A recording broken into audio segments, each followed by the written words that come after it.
আজ শুক্রবার, অনেক দিন ছাদে ওঠা হয় না। আজকে আমাদের ড্রাগনের সেট আপটা একটু আপনাদের দেখাই। পুরো এতদিন এইখানে নেট ছিল, যার কারণে এই পাশটা দেখানো হয়নি।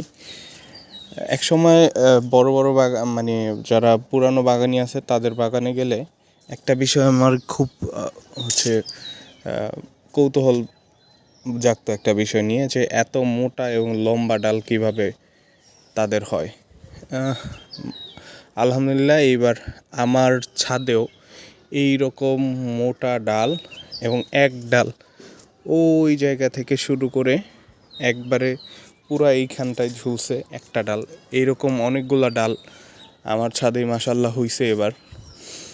তো ড্রাগন নিয়ে আসলে আমার শুরুর দিকে খুব একটা কৌতূহল ছিল না, তবে পরবর্তীতে কিছু রেয়ার জাতের ড্রাগন দেখার পর কেন যেন ড্রাগনের প্রতি একটু আসক্ত হয়ে গেলাম। এরপর শুরু করলাম বিভিন্ন রেয়ার জাতগুলো কালেকশন করা।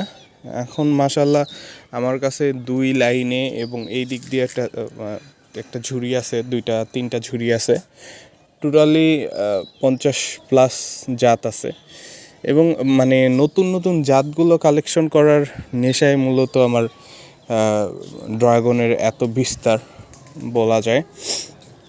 এবং আমি আসলে মানে ফুল টাইম বাগানি না, আমার জবের পাশাপাশি এই ছাদের ছোট্ট কোনায় শৌখিনভাবে আসলে কিছু চাষ করা হয়।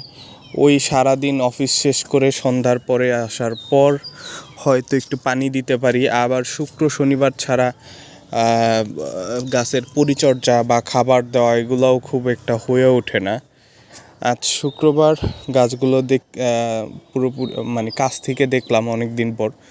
মোটামুটি এখন স্যাটিসফাই বলা যায়, কারণ গাছের মাশাআল্লাহ যে গ্রোথ, এইবার মনে হচ্ছে যে খুব ভালো ফলন পাবো।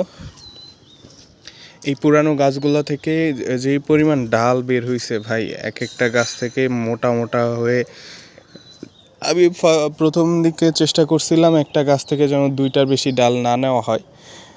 তবে এই যে যেমন এই গাছটায়, এইটাতে এই একটা ডাল, তারপরে এই দিকে এইটাও এই গাছটারই ডাল।